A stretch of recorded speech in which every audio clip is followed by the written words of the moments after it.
Bonjour tout le monde, bienvenue au podcast La Chaise Bleue, le podcast qui s'adresse aux leaders de la transformation. On est présentement au Hannover Messe en Allemagne. C'est le plus gros trade show manufacturier au monde. Et le podcast vous est présenté par le programme CIPEM de Prom. J'ai l'opportunité d'avoir avec moi Pape. Bonjour. Bonjour. Ça va bien? Ben oui, impeccable. Excellent. Et toi, Benoît, comment vas-tu? Ça va super bien, une grosse journée. Ça a passé comme de l'eau. On est déjà rendu, il est 2 heures.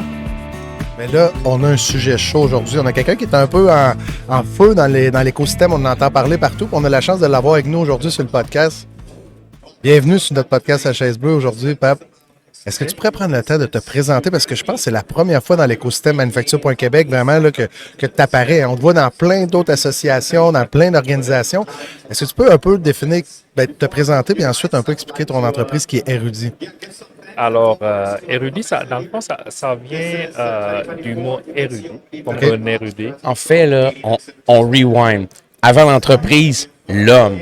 Ouais. Pape, d'où viens-tu? On veut te connaître toi en premier lieu. Là. First thing first. Là. Alors, écoute, Pape Wade, c'est un entrepreneur de Montréal, OK.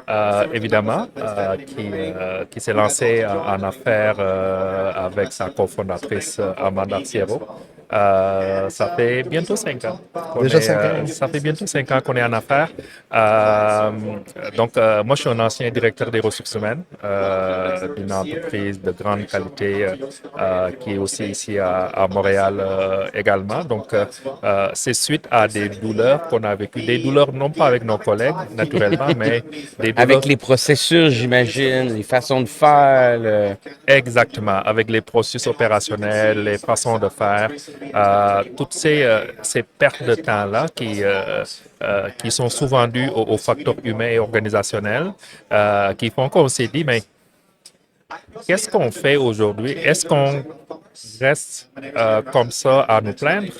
Où on essaie d'avoir un impact, non pas seulement au sein de l'entreprise pour laquelle on travaille, mais dans tout l'ensemble de l'écosystème.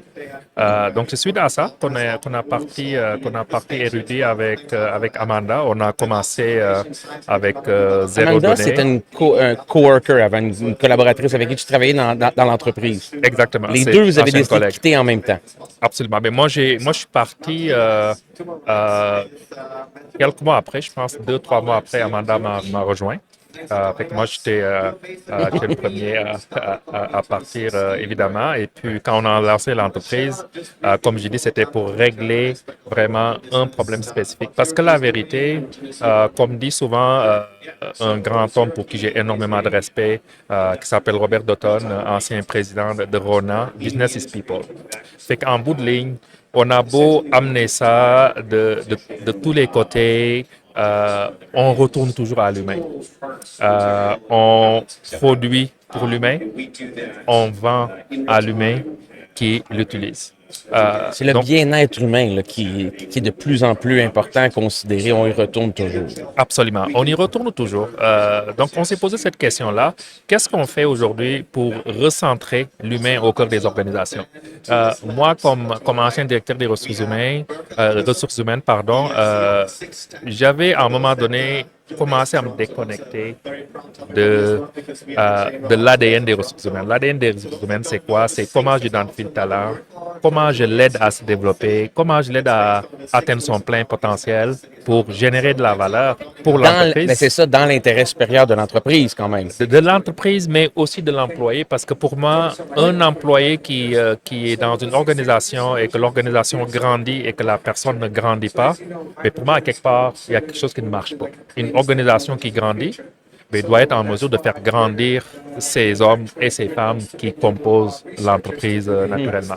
Donc, c'est suite à tous ces constats-là qu'on s'est dit, on va faire quelque chose qui va avoir un impact certain dans les organisations, qu'elles soient publiques ou privées, en utilisant naturellement une technologie extraordinaire qui est l'intelligence artificielle.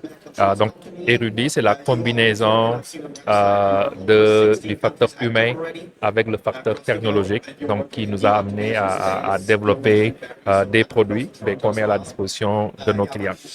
Puis pour nous qui ne connaissons pas, je ne l'ai pas utilisé. J'ai vu le site web, je n'entends parler parce que je t'ai vu dans d'autres événements aussi. Peux-tu vulgariser peut-être aux entrepreneurs, aux entreprises manufacturières? Tu sais, on a un réseau quand même de 5400 manufacturiers à travers le Manufacture.Québec. Comment cette technologie-là peut avoir un impact significatif? Je pense que tu as expliqué le pain, tu sais, la vision en arrière du système, là. Qu'est-ce que ça fait au quotidien, cette technologie-là? Alors, qu'est-ce qu'elle fait au quotidien? Elle fait trois choses. OK. OK? La première chose qu'elle fait, c'est qu'elle va t'aider à identifier ton talent. OK. On est dans un contexte de pénurie de main-d'œuvre, donc elle va t'aider à identifier ton talent, le bon talent, plus rapidement. Basé sur quoi? Sur les compétences, sur l'attitude, le savoir-être, Basé sur toutes ces informations-là qu'on va prendre et puis que l'algorithme va faire le matching en fonction du besoin de l'entreprise et du besoin de la personne. Fait que, exemple, je connais Microsoft Vibe. Je connais, exemple, tu sais, Atman qui fait un profit de la personne. Je connais Skillbase qui gère. Tu sais, c'est tous des silos, on s'entend. Là. Tu sais, je suis très conscient. Erudi, est-ce que c'est la même façon, si jamais je le dis mal, tu me le dis, là, Erudi, est-ce que c'est la même façon de collecter sous forme de sondage quotidien, hebdomadaire, mensuel, ou c'est un profil d'employé qu'on bâtit à travers la plateforme? Nous, on ne bâtit pas de profil d'employé à travers la plateforme, on bâtit un profil de poste. Qu'est-ce que le poste, qu'est-ce qu'on a besoin pour ce poste-là? C'est quoi les compétences, les soft skills, les hard skills qu'on a besoin pour livrer la marchandise dans ce poste-là?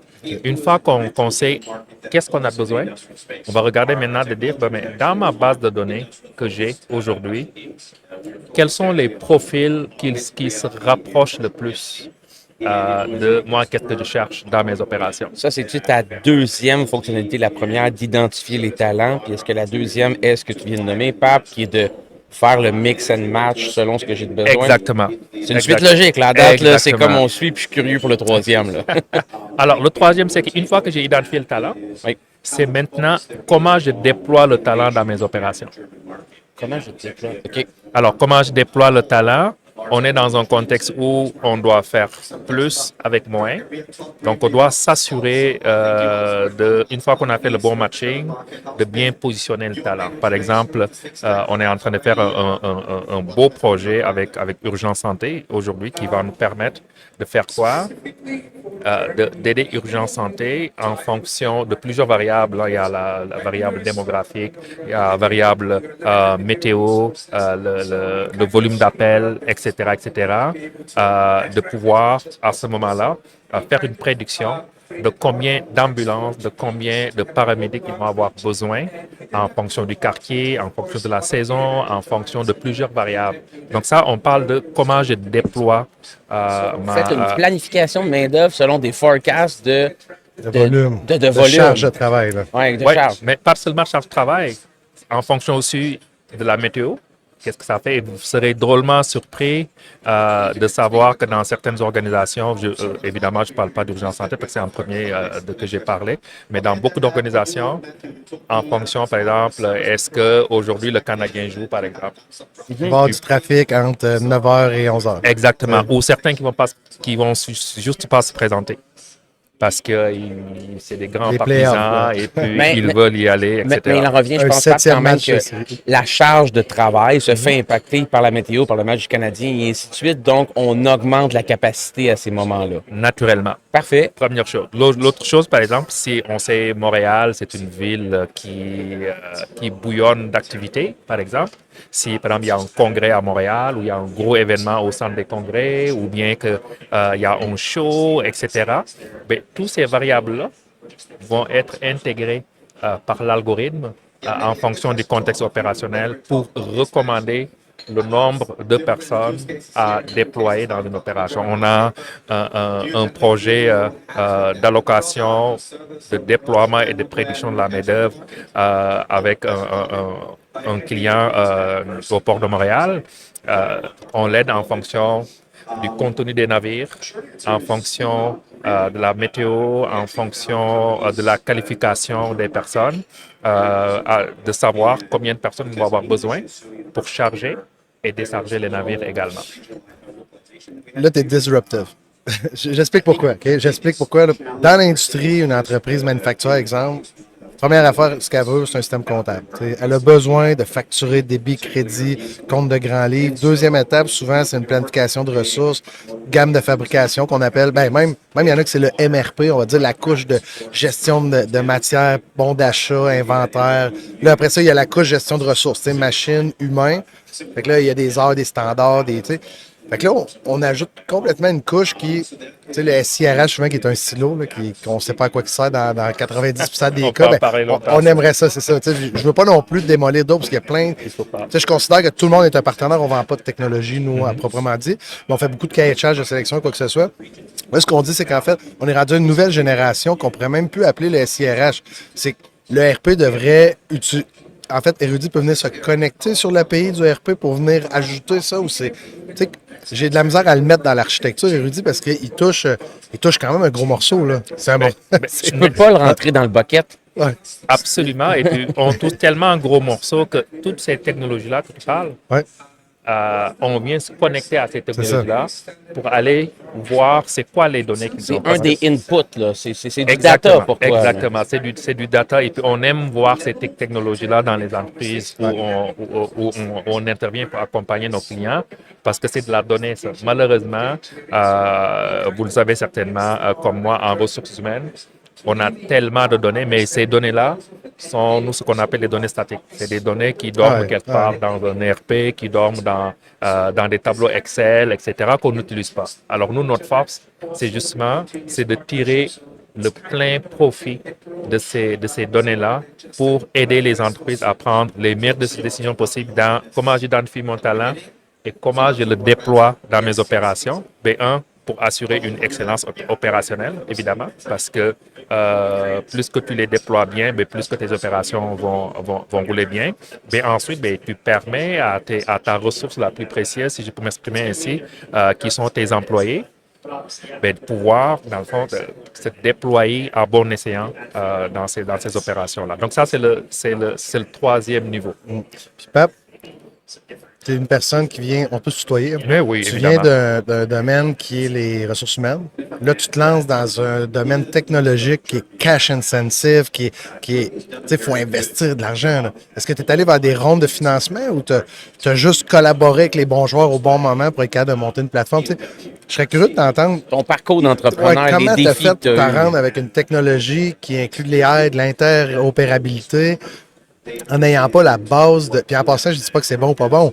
C'est juste que c'est toujours impressionnant de voir que souvent, il y a beaucoup de tech qui tombent en amour avec les technocrates, là, qui tombent en amour avec leur technologie, puis tu sais, ils n'ont pas de clients. Puis on tombe dans un mode où j'ai entendu quelques noms, puis je sais qu'il y en a plusieurs, puis on ne fera pas de drop name pour rien aujourd'hui, mais c'est intéressant de savoir que quelqu'un qui arrive enfin des ressources humaines avec une plateforme technologique, comment tu as bâti ça? Alors,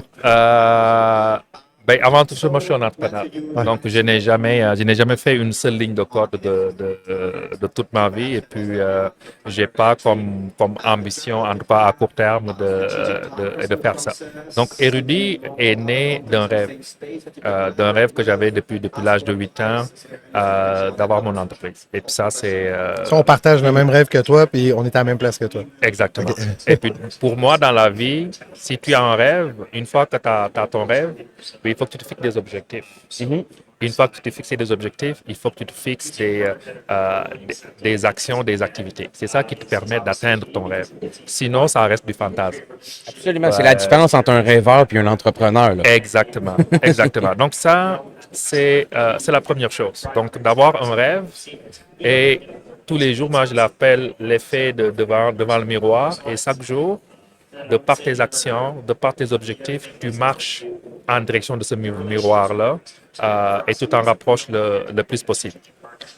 Donc, pour moi, pour la raison pour laquelle je dis ça, pour moi, c'est important vraiment de le partager, l'importance d'avoir un rêve.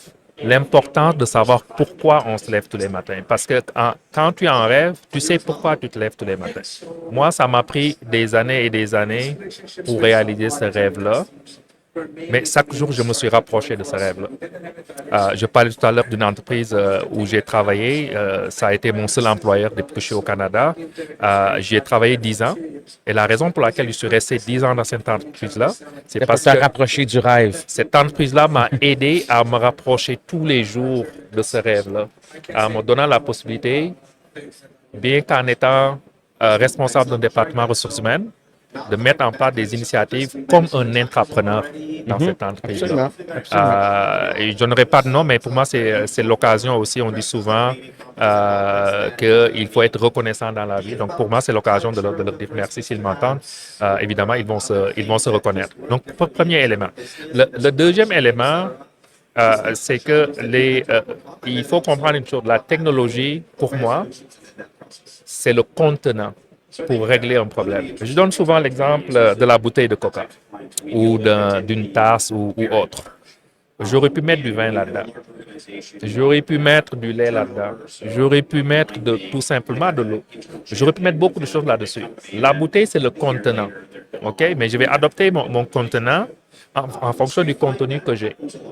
Alors, la raison pour laquelle Amanda et moi, on a réussi à monter, à bâtir cette entreprise-là, c'est parce qu'on a toujours vu la technologie comme un contenant pour nous aider. OK? Vous n'êtes pas des technocrates, c'est parfait. On n'est pas C'est des pas un technocrates. trip technologique, j'adore Je fais ça. une parenthèse, Nicolas, c'est marqué sur le site web quand tu l'ouvres, la vidéo, tantôt je le circulais. Je vais laisser quand même les partenaires par principe. Là. Mais c'est marqué pensé pour l'humain, conçu pour les affaires, propulsé par l'IA. Tu sais, le message qu'il vient de C'est donner, bon, c'est ça. exactement le message. Puis souvent en technologie, quand on travaille dans des transformations avec les clients, c'est, tu sais, première étape, c'est le people, les humains, les processus. Après, on va aller les voir. Et après, on va parler de technologie. Tu sais. Puis, je pense que la plupart des technologies, comme je disais tantôt, il y en a beaucoup qui sont tombés en amour avec. Mais je te laisse continuer parce que c'est ton moment, c'est pas le mien en ce moment. Non, mais c'est tellement vrai, qu'est-ce que tu dis, mais c'est facile à dire, mais c'est très difficile à Ouais, faire. je suis d'accord. C'est extrêmement difficile parce qu'au fur et à mesure, on avance dans les projets. Il faut gérer le projet, ça prend du pilotage, il faut Exactement. s'enligner dans cette ligne-là. Exactement. Donc, pour nous, le facteur humain est extrêmement important. Donc, la raison pour laquelle je dis ça, c'est que moi, aujourd'hui, ou Amanda, dans ses opérations, on est capable d'avoir des très bonnes discussions avec notre département de technologie qui est composé de gens extraordinairement talentueux. Combien Mais, de fois à l'interne? on est une cinquantaine Quand même. en interne. Puis c'est multi-international ou c'est tout à Montréal, un petit peu, je pense. Toi, si je me trompe pas, tu es natif du Sénégal, c'est ça? Je viens d'un beau pays qui s'appelle le Sénégal, C'est ça. évidemment. Et puis, on a des employés. Notre bureau, notre siège social est à Longueuil. OK. Ah oui, on est à pour Longueuil, nous. nous aussi. Exactement. Donc, on a nos bureaux à Montréal juste après le Mila. Ensuite, on a des employés à Toronto. Et puis, on a ouvert une division en Afrique, au Sénégal. Donc, pour moi, c'était extrêmement important. Et puis, Amanda a été extraordinaire en me disant, je te suis là-dessus, on va aller de l'avant, de redonner à mon pays et de redonner d'une autre façon. En créant des emplois. Aujourd'hui, on est bientôt une quinzaine d'employés à Dakar. Et puis, la division est en pleine croissance également. C'est pas seulement des emplois, c'est du bien-être aussi, en apportant ces technologies-là de disponibles qui facilitent la vie des gens, qui rendent ça plus agréable au travail. Tu sais, ça donne un sens à ce que tu fais aussi, là, de le ramener là-bas. Là. Ben, non seulement ça donne un sens, mais ça lance un autre message. Ça lance un autre message pour dire que qu'est-ce qui se développe ici, aussi extraordinaire soient ces outils-là. Aujourd'hui, on est dans un contexte de mondialisation, on est dans un contexte qui est extrêmement ouvert, que les plus belles technologies qui se développent là peuvent rapidement être adoptées dans des continents comme l'Afrique, qui a été souvent en retard sur beaucoup de choses. C'est le côté extraordinaire que je trouve au niveau de la technologie, c'est que ce que tu as développé aujourd'hui ici, tu es capable le lendemain de l'exporter et l'adoption de le rendre peut se faire là, d'une façon... Exactement. Tu sais, c'est dématérialisé. Tu n'as pas besoin d'achat d'équipement, d'investissement de CAPEX, de camions. C'est accessible facilement. Exactement. Nous, aujourd'hui, on a une grosse banque dans un pays africain, en Mauritanie, qui nous a fait confiance pour utiliser notre technologie. Donc, donc aujourd'hui, pour nous, c'est ça qui est extraordinaire, d'arriver à développer une technologie avec des talents qui sont au Canada, en Afrique qui travaillent ensemble et de pouvoir cette technologie rapidement de la mettre à la disposition d'entreprises canadiennes, françaises, africaines, etc. Maghrébine, peu importe, européenne par la suite Absolument. après. C'est ça qui est extraordinaire dans l'entrepreneuriat aussi, c'est tout l'impact qu'on est capable de toucher et puis de voir au quotidien qu'on a auprès des gens avec qui on travaille, en premier nos employés, auprès de nos clients également. C'est quoi la taille de l'entreprise idéale qui va retrouver un... J'aime dire le mot retour sur investissement, mais qui va avoir un impact significatif, court, moyen, long terme, mais c'est sûr. C'est quoi le persona idéal? C'est une entreprise de plus de 50 employés ou 10 employés, c'est déjà bon, 4 employés ou 1 million? C'est quoi le persona? C'est-tu tout le monde? J'adore ta question. Tu sais pourquoi je dis ça? Parce que j'ai un de mes clients qui dit que l'intelligence artificielle, c'est la soucoupe volante. Tout le monde en entend parler et peu de personnes l'ont vu. OK? Et aujourd'hui, c'est ce mythe-là. Les gens pensent qu'il faut être une grande entreprise pour faire de l'IA. Il faut avoir un certain nombre d'employés pour faire de l'IA. C'est absolument pas du tout vrai. Nous, on a des clients qui sont dans divers domaines d'activité. Certains sont des PME. Je pense notamment à une entreprise qui est à Sherbrooke, qui nous dit aujourd'hui qu'on a augmenté de 80% le niveau de productivité grâce à la technologie qu'on a mis en place, qu'on a permis... Je suis rendu, là. Je suis rendu, là. Absolument. Et puis qu'on les a aidés à diminuer le taux dans le fond de roulement dans cette entreprise-là. C'est une PME, là. Parallèlement, une autre grande entreprise va nous dire, ben nous, ça nous a aidé à accélérer donc au niveau de l'excellence opérationnelle. Donc, je te répondrai en te disant que peu importe le nombre d'employés que tu as, peu importe le domaine d'affaires dans lequel tu es, qu'est-ce qui est important ici, c'est de se poser ces questions-là. Est-ce que je veux mettre mes gens au cœur de mes processus? Est-ce que je veux avoir une excellence opérationnelle? Est-ce que je veux me mettre dans qu'est-ce qui sera la compétition de demain? Et demain, c'est maintenant. Donc, pour moi, si on répond à ces questions-là, on est capable d'utiliser les différents outils de l'IA. La preuve, dans nos maisons, on utilise l'intelligence artificielle, on utilise la technologie individuellement, en famille, avec nos amis, etc. Mais pourquoi en entreprise? Doté de processus, d'une vision, d'une approche, on n'est pas capable de le faire, quelle que soit la taille de l'entreprise. Donc, ma réponse est, quelle que soit la taille de ton entreprise, du moment où ton use case est clairement défini, parce que c'est important d'avoir un use case. Il ne faut pas en faire pour en faire, clairement. Donc, d'avoir un use case qui est clairement établi, une vision claire, de prendre le temps de mettre l'humain au cœur de la démarche. On va être capable d'aider ces entreprises-là, assurément. J'aimerais te poser la question des caisses technologiques Desjardins. La question est la suivante, est de savoir, tu sais, je sais que tu pars tantôt pour te promener un peu partout. Au travers les marches que tu as prises, dans peu importe quel pavillon, est-ce qu'il y a une entreprise, une technologie, un modèle d'affaires, quelque chose d'innovant que tu as vu qui aurait le potentiel d'améliorer ton modèle d'affaires à toi, d'améliorer ta proposition de valeur à tes clients ou peut-être pas de révolutionner le modèle d'affaires parce qu'on s'entend que tu es déjà pas mal en mode d'innovation, fait que maintenant c'est peut-être pas ça, mais quelle technologie as-tu vu qui pourrait avoir un impact dans ton entreprise pour créer plus de valeur encore chez tes clients? Je dirais que malheureusement, je ne me suis pas assez promené. Par contre, la technologie que j'ai vue, que je pense, au-delà des clients, qui pourrait avoir un impact sociétal, je pense. Pour moi, c'est quelque chose que je regarde énormément, l'impact sociétal, particulièrement quand tu travailles en intelligence artificielle. Et puis, j'ai l'habitude de dire qu'il ne faut pas qu'on fasse l'erreur qu'on a fait dans le domaine de l'environnement. Là, je t'emmène ailleurs. Mais tu vas voir où est-ce que je veux m'en venir. Il ne faut pas qu'on fasse l'erreur qu'on a faite dans le domaine de l'environnement, parce que dans le domaine de l'environnement, on a été tellement laxiste. Quand je dis laxiste, c'est laxiste comme société, comme gouvernement. On a pelleté par en avant, là. Je comprends ce que tu veux dire. On a pelleté en avant pour plusieurs mauvaises raisons, du lobbying, la production du cash, etc. On le fait encore présentement. Tu vois, fait que, qu'est-ce qui est arrivé, c'est que on a tellement fait ça que quand le moment d'arriver, dans le fond, de prendre des décisions, de mettre en place des règles, des réglementations, des lois, on a échappé à ce moment-là. Et aujourd'hui, on est en train de vivre les conséquences. Ce matin, le chauffeur de taxi me disait que au mois d'avril, en Allemagne, le temps qu'il fait là, c'est juste comme ça, n'a aucun bon sens. OK, donc moi, la technologie, je fais le lien avec l'IA. Pourquoi? Parce que l'IA, si on ne fait pas attention, on ne va pas réglementer, ou bien on va réglementer un peu. On va arriver à une intelligence artificielle qui va être utilisée de façon irresponsable avec toutes les conséquences qu'on va avoir. Fait que quelque ça, l'environnement avec toutes les conséquences est en train d'avoir sur nous, nos entreprises, nos familles, la nature, etc.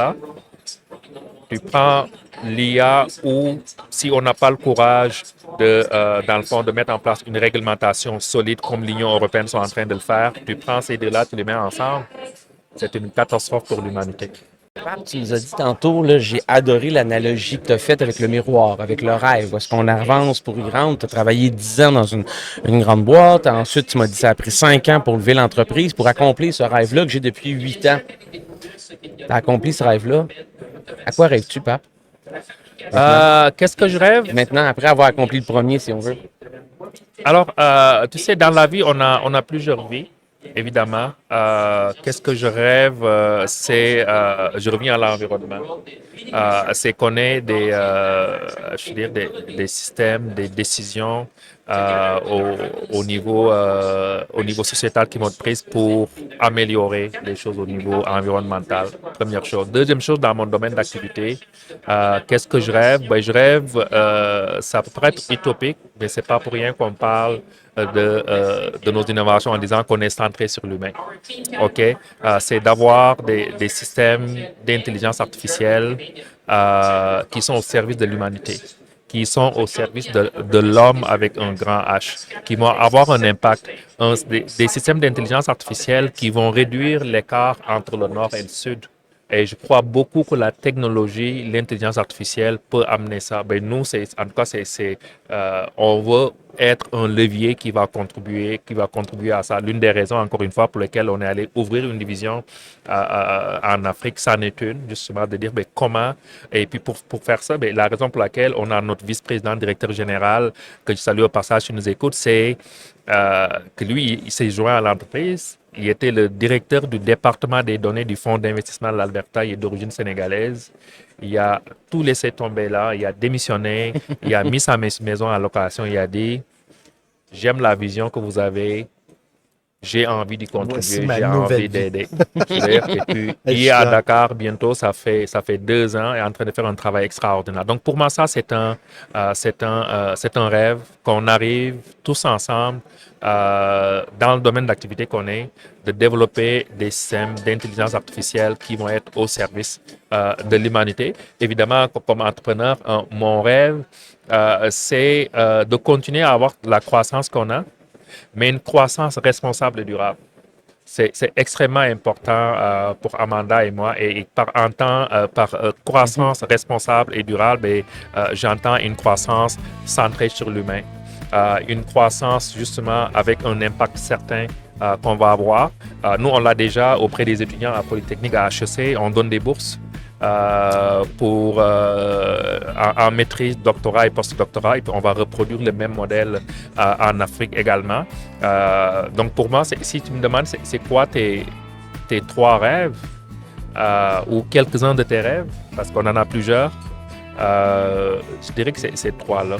Donc, à un niveau plus personnel, à un niveau sociétal, mais aussi à un niveau comme entreprise. Continue à rêver, Pape. Pape, merci beaucoup pour ton temps. C'était Merci drôlement à vous. agréable. Wow. J'ai adoré ça. Merci. Bienvenue à la communauté. Merci beaucoup. Merci, guys. Wow. Merci. Merci tout le monde. Ciao.